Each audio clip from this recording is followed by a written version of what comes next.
ಬೇಗೂರಿನ ಚೋಳರು ಕಟ್ಟಿಸಿದಂತಹ ಒಂದು ಶಿವನ ದೇವಸ್ಥಾನ.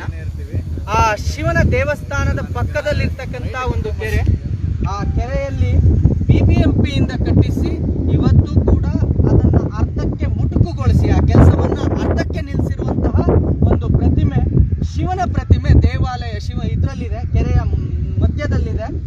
ಇಂತಹ ಒಂದು ಸ್ಥಳದಲ್ಲಿ ಬಂದಿದ್ದೀವಿ. ಯಾಕೆ ನಾವು ಇವತ್ತು ಇದ್ರ ಬಗ್ಗೆ ಮಾತಾಡ್ತಿದ್ದೀವಿ, ನಾವಾಗಿರ್ಬೋದು ಅಥವಾ ಸಂತೋಷ್ ಕಡ್ತಾಳ್ಜಿ ಆಗಿರ್ಬೋದು ಹಾಗೂ ಅನೇಕ ನಮ್ಮ ಹಿಂದೂ ಕಾರ್ಯಕರ್ತರು ಯಾಕೆ ನಾವು ಇವತ್ತು ಈ ಸ್ಥಳಕ್ಕೆ ಬಂದಿದ್ದೀವಿ ಅಂತ ಅಂದ್ರೆ, ತುಂಬಾ ಜನ ಹೇಳ್ತಾರೆ ಹಿಂದೂ ಪರ ಹೋರಾಟ ಅಗತ್ಯ ಇದೆಯಾ, ಹಿಂದುತ್ವಕ್ಕೆ ಏನಾಗಿದೆ, ಹಿಂದೂಗಳು ಯಾಕೆ ಹೋರಾಟ ಮಾಡಬೇಕು ಅಂತ. ಯಾಕೆ ಅಂತ ಅಂದ್ರೆ ನಾವು ಹೋರಾಟಗಳನ್ನ ಮಾಡದೇ ಇದ್ದ ಪಕ್ಷದಲ್ಲಿ ಮುಂದಿನ ದಿನಗಳಲ್ಲಿ ಹೇಳಕ್ಕೂ ಪರ್ಮಿಷನ್ ತಗೋಬೇಕಾಗತ್ತೆ. ಅಂತ ಪರಿಸ್ಥಿತಿಗೆ ನಾವೆಲ್ಲರ ಬರ್ತೇವೆ. ತುಂಬಾ ಜನ ಅಲ್ಲಿ ಕುಂತ್ಕೊಂಡು ಪ್ರಶ್ನೆ ಮಾಡ್ಬೋದು, ಏನಾಗಿದೆ ನಿಮ್ಮ ಸಮುದಾಯಕ್ಕೆ ಏನ್ ತೊಂದರೆ ಆಗ್ತಾ ಇದೆ ಅಂತ. ನೇರವಾಗಿ ಹೇಳ್ತೀನಿ, ಕೈಗೆ ಬಳೆ ತೊಡ್ಕೊಂಡಿರೋರು ಮತ್ತೆ ಈ ರೀತಿ ಪ್ರಶ್ನೆ ಮಾಡೋರು ಇವತ್ತು ನಿಮ್ಮ ಪ್ರಶ್ನೆಯನ್ನ ಮಾಡಿ ನೋಡೋಣ.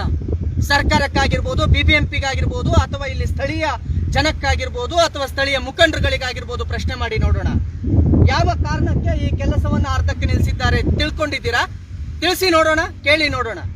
ಸ್ನೇಹಿತರೆ, ಈ ಕೆರೆ ಮಧ್ಯದಲ್ಲಿ ಶಿವನ ದೇವಾಲಯ, ಶಿವನ ವಿಗ್ರಹವನ್ನು ಕಟ್ಟಿದ್ರೆ ಒಂದು ಕೋಮಿನವರಿಗೆ ತೊಂದರೆ ಆಗತ್ತಂತೆ, ಒಂದು ಕೋಮಿನವರ ಭಾವನೆಗೆ ಧಕ್ಕೆ ಆಗತ್ತಂತೆ, ಇಲ್ಲಿ ಓಡಾಡೋದಕ್ಕೆ ಅವರಿಗೆ ತೊಂದರೆ ಆಗತ್ತಂತೆ.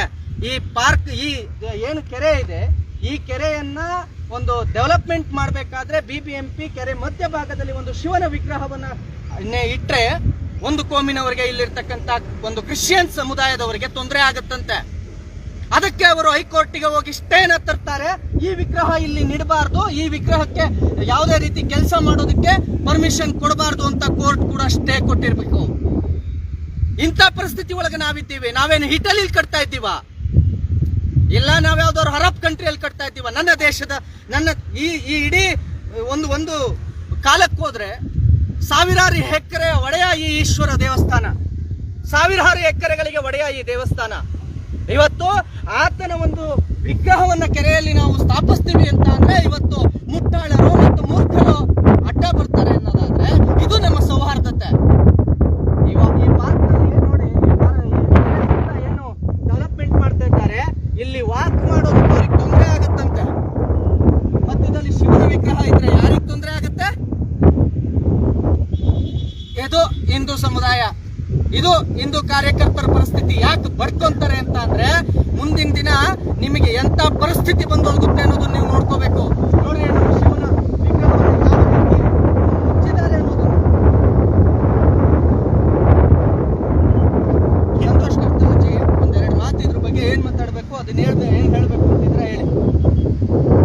ಹಿಂದುತ್ವ ಯಾರ ಅಪ್ಪನ ಮನೆದು ಆಸ್ತಿ ಅಲ್ಲ. ಆಕ್ಚುಲಿ ನಮ್ಮ ಆಸ್ತಿ, ನಮ್ಮ ಅಸ್ತಿತ್ವ, ನನ್ನ ದೇಶ, ನನ್ನ ದೇಶದಲ್ಲಿ ಹೆಂಗ್ ಬೇಕಾದ್ರೂ ನನ್ನ ಇರ್ಬೋದು, ನನಗೆ ಸ್ವಾತಂತ್ರ್ಯ ಇದೆ.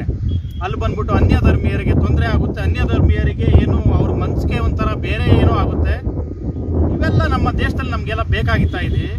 ಸುಮಾರು 800 ವರ್ಷಗಳಲ್ಲಿ ಚೋಳರ ಕಾಲದಲ್ಲಿ ಕಟ್ಟಿದ ದೇವಸ್ಥಾನ ಅದು. ಆ ದೇವಸ್ಥಾನ ಪುಡಿಲಿಕ್ಕೆ ನಾವು ಸುಮಾರು 8 ತಲೆಮಾರು ಸವಿಸಿದೆ ಜೀವನದ ಕೂಡ. ಆ ದೇವಸ್ಥಾನ ಉಳಿಸ್ಕೊಳ್ಳಿಕ್ಕೆ ಬ್ರಿಟಿಷರ ಕಾಲದಿಂದ, ಮುಸಲ್ಮಾನರ ಕಾಲದಿಂದ, ಅನ್ಯ ಯಾರೇ ಬಂದು ದಾಳಿ ಮಾಡಿದ್ರು ಕೂಡ ಆ ದೇವಸ್ಥಾನ ಇಲ್ಲಿವರೆಗೆ ಬಿದ್ದಿಲ್ಲ. ಆ ಶಿವನ ಪ್ರಸಾದ ಇದು ಗಂಗೆಯಾಗಿ ರೂಪಿಸಿದೆ. ಅಲ್ಲಿ ಒಂದು ಶಿವಂದು ಒಂದು ಪ್ರತಿಮೆ ನಿರ್ಮಿಸಕ್ಕೆ ಇಷ್ಟೆಲ್ಲ ಅವಾಂತರಗಳು. ಇದ್ರ ಬಗ್ಗೆ ನಮಗೆ ಅಸಹನೆ ಅಂತ ಹೇಳಬೇಕು ಅಥವಾ ನಮ್ಮ ಹಿಂದುತ್ವದಲ್ಲಿ ನಮಗೆ ಒಗ್ಗಟ್ಟಿಲ್ಲ ಅಂತ ಹೇಳಬೇಕು, ಏನಂತ ಹೇಳಬೇಕು ಅಂತ ನಮಗೂ ಗೊತ್ತಾಗ್ತಾ ಇಲ್ಲ. ಇವತ್ತು ಕ್ರಾಂತಿ ಶುರುವಾಗಿದೆ. ಕ್ರಾಂತಿ ಶುರುವಾಗಿರೋದ್ರಿಂದ ಎಷ್ಟೇ ದಿವಸಗಳಾದ್ರೂ ಆರೋದಿಲ್ಲ. ಇದು ನಾವು ಮಾಡ್ತೀವಿ, ನಾವು ಮಾಡಿ ಮುಗಿಸ್ತೀವಿ. ಇದ್ರ ಜೊತೆ ನಮ್ಮ ಪುನೀತ್ ಕೆರೆಹಳ್ಳಿ ಮತ್ತೆ ಸುಮಾರು ಹಿಂದೂ ಸಂಘಟನೆಗಳು ಕೂಡ ಭಾಗವಹಿಸಿದ್ದಾರೆ. ಎಲ್ಲರೂ ಇದ್ದಾರೆ, ಅನೇಕ ಕಾರ್ಯಕರ್ತರು ಇದ್ದಾರೆ. ಖಂಡಿತವಾಗಿ ನಾವು ಇದನ್ನ ಪಡೆದೇ ತೀರ್ತೀವಿ ಅಂತ ನನ್ನ ಶಪಥ ಇದೆ. ಆಕ್ಚುಲಿ ಜೈ ಶ್ರೀರಾಮ್. ಅರ್ಥ ಮಾಡ್ಕೊಳ್ಳಿ, ಯಾರೆಲ್ಲ ಕುಂತ್ಕೊಂಡು ಸಣ್ಣ ಪುಟ್ಟ ಇದನ್ನ ಕೇಳ್ತಿರಲ್ಲ, ಸೌಹಾರ್ದತೆಯಲ್ಲಿ ನಿಮಗೆ ಕೋಮುಗಲಭೆಯನ್ನ ಸೃಷ್ಟಿ ಮಾಡ್ತೀರಾ ಅಂತ. ಯಾವ್ದ್ರಿ ಕೋಮುಗಲಭೆ? ಎಲ್ಲಿವರೆಗೂ ನಮ್ಮ ಆತ್ಮಾಭಿಮಾನವನ್ನ ತಗೊಂಡೋಗಿ ಮೋರಿಲ್ ಬಿಸಾಕೋಣ? ಎಲ್ಲಿವರೆಗೂ ಕೂತ್ಕೋಬೇಕು ನಾವು ಶಾಂತಿ ದೂತರು? ಏನ್ ಬೇಕಾದ್ರೂ ಮಾಡ್ತಾ ಇರ್ಲಿ, ಹೆಸರಿಗೆ ನಾವು ಶಾಂತಿ ದೂತರು, ಹೆಸರಿಗೆ ನಾವು ಸರ್ವಧರ್ಮ ಸಮನ್ವಯರು. ಏನಾಗುತ್ತೆ ಅಲ್ಲಿ ಶಿವನ ವಿಗ್ರಹ ಇದ್ರೆ ನಿಮಗೆ? ಯಾರ ಅಪ್ಪನ ಮನೆ ಆಸ್ತಿ ಅಂತ ಕೇಳ್ತಾ ಇದ್ದೀರಾ ನೀವು ಅಲ್ಲಿ ಇರಬಾರ್ದು ಅಂತ? ನನ್ನ ದೇಶ, ನನ್ನ ಸಂಸ್ಕೃತಿ, ನನ್ನ ಸನಾತನ. ಈ ವಿಗ್ರಹಕ್ಕೇನಾದ್ರೂ ಅಡ್ಡ ಬಂದಿದ್ದೆ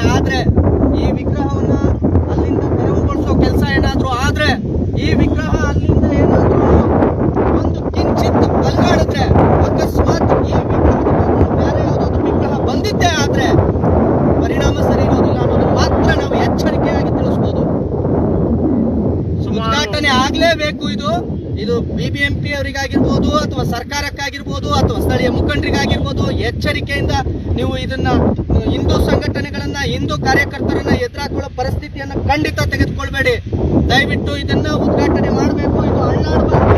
ಅಲ್ಲಿ ಶಿವನ ವಿಗ್ರಹವನ್ನೇ ಇಡಬೇಕು, ಶಿವನ ವಿಗ್ರಹವನ್ನೇ ಉದ್ಘಾಟನೆ ಮಾಡಬೇಕು.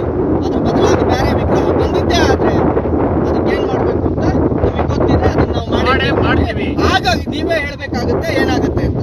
ಇದು ಯಾರಪ್ಪೋ ಮನೆದ ಆಸ್ತಿ ಅಲ್ಲ. ನನ್ನ ದೇಶ, ನನ್ನ ಜನ, ನನ್ನ ಭಾವನೆ, ನನ್ನ ಧರ್ಮ ಮುಖ್ಯ. ಇದರಲ್ಲಿ ಯಾವುದೇ ಕಾರಣಕ್ಕೂ ಇಲ್ಲಿರೋದು ಏನಾದ್ರು ಸ್ಥಳಾಂತರ ಆಗೋದಾಗ್ಲಿ ಅಥವಾ ಬೇರೆ ಬದಲಾವಣೆ ಆಗೋದಾಗ್ಲಿ, ಇದರಿಂದ ಕೋಮಗಲಭೆ ಸೃಷ್ಟಿ ಆಗೋದಾಗ್ಲಿ ಎಲ್ಲದಕ್ಕೂ ನೀವೇ ಕಾರಣ ಆಗಿರ್ತೀರ. ನೀವು ಇದರಲ್ಲಿ ಇದು ನಾವು ಇವತ್ತೇ ಪ್ರಾರಂಭ ಶುರು ಮಾಡ್ತಾ ಇದೀವಿ ನಮ್ಮ ಹೋರಾಟನ. ಎಂದೆಂದು ಇದು ಸುಮಾರು ಕಡಿಮೆ ಅಂತ 20-25 ಸಂಘಟನೆಗಳು ನಮ್ಮ ಜೊತೆಲಿದ್ದಾವೆ. ಇವತ್ತಿನ ನಾವು ಶುರು ಮಾಡ್ತಾ ಇದೀವಿ, ಮುಂದೆ ಮುಂದುವರ್ಸ್ಕೊಂಡು ಹೋಗ್ತೀವಿ. ಆಗಿದ್ದೇ ಆಗಲಿ ಸಂವಿಧಾನ ಪ್ರಕಾರ ನಾವು ನಡ್ಕೊಂಡು ಹೋಗ್ತೀವಿ ಅಂತ ಅಂದ್ಬಿಟ್ಟು ಈ ಮುಖಾಂತರ ನಾನು ನಿಮಗೆ ತಿಳ್ಕೊಡ್ಸಕ್ಕೆ ಹೇಳ್ತೀನಿ. ನಾನು ನಿಮಗೆ ಜೈ ಶ್ರೀರಾಮ್. ಜೈ ಶ್ರೀರಾಮ್. ಸ್ನೇಹಿತರೆ, ಇಂಥ ಸಾವಿರಾರು ಘಟನೆಗಳಿದಾವೆ. ಯಾಕೆ ನಾವು ಹೋರಾಟ ಮಾಡ್ಕೊ ಬರ್ತೀವಿ, ಯಾಕೆ ನಾವು ನಿಂತ್ಕೊಂಡಿರ್ತೀವಿ ಅಂತ ಅಂದ್ರೆ 1-2 ಅಲ್ಲ, ಪ್ರತಿಯೊಂದನ್ನು ನಾವು ಕೇಳಿ ಪಡ್ಕೋಬೇಕಾಗಿದೆ. ಇವತ್ತು ಇಲ್ಲಿ ಯಾರು ಕೇಳಿಲ್ಲ ಅಂತ ಅಂದ್ರೆ ನಾಳೆ ಬೆಳಿಗ್ಗೆ ವಿಗ್ರಹ ಇಟ್ಟಿದ್ವಿ ಅನ್ನೋದೇ ಗೊತ್ತಾಗೋದಿಲ್ಲ. ಬೇರೆ ವಿಗ್ರಹ ಬಂದು ನಿಲ್ಲಿಸ್ಬಿಡ್ತಾರೆ. ಅಲ್ಲಿ ಈಗಲೂ ಗೂಗಲ್ ನಲ್ಲಿದೆ, ಎಷ್ಟು ಸುಂದರವಾಗಿದೆ ವಿಗ್ರಹ. ತೆಗೆದು ನೋಡಿ ಗೂಗಲ್ ಫೋಟೋಸ್ ಅಲ್ಲಿ ಹೋಗಿ ಬೇಗೂರ್ ಲೇಕ್ ಅಂತ ಹೊಡಿರಿ. ಬೇಗೂರ್ ಲೇಕ್ ನಲ್ಲಿ ಎಂತ ಒಂದು ಸುಂದರವಾದ ಶಿವನ ವಿಗ್ರಹವನ್ನು ಇಟ್ಟಿದ್ದಾರೆ ಅಂತ. ಆದ್ರೆ ಇವತ್ತು ಮುಚ್ಚಿದೆ, ಇವತ್ತು ಕೆಲಸ ಇಲ್ಲ. ಅದ್ರ ಕೆಲಸವನ್ನು ಅರ್ಧಕ್ಕೆ ನಿಲ್ಲಿಸಿದ್ರು. ಇವತ್ತು ಇಂಥ ಪರಿಸ್ಥಿತಿ ಒಳಗೆ ನಾವು ಹಿಂದೂಗಳಿರೋದು, ಇಂಥ ಪರಿಸ್ಥಿತಿ ಒಳಗಡೆ ನಾವು ಬದುಕು ಇದು ಮಾಡ್ತಾ ಇರೋದು. ಇವತ್ತು ಯಾವನೋ ಒಬ್ಬ ಮುಟ್ಟಾಳ ಮತ್ತಾರೋ ಒಬ್ಬ ಹೇಳ್ದ ಅಂತ ಹೇಳ್ಬಿಟ್ಟು ಇವತ್ತು ನಾವು ಅವ್ರ ಮಾತು ಕೇಳ್ಕೊಳ್ಳಿ. ಗೌರ್ಮೆಂಟ್ ನೋಡಿ ಎಂಥ ಪರಿಸ್ಥಿತಿಗೆ ಬಂದಿದೆ ಇವತ್ತು. ಎಲ್ಲದಕ್ಕೂ ಆ ಶಿವನೇ, ನಾನು ಹೇಳ್ತೇನೆ, ನಮ್ಮನ್ನ 3ನೇ ಕಣ್ತನೆ ಮಾಡಬೇಡಿ ಅಷ್ಟೇ. ಜೈ ಹಿಂದ್, ಜೈ ಶ್ರೀರಾಮ್.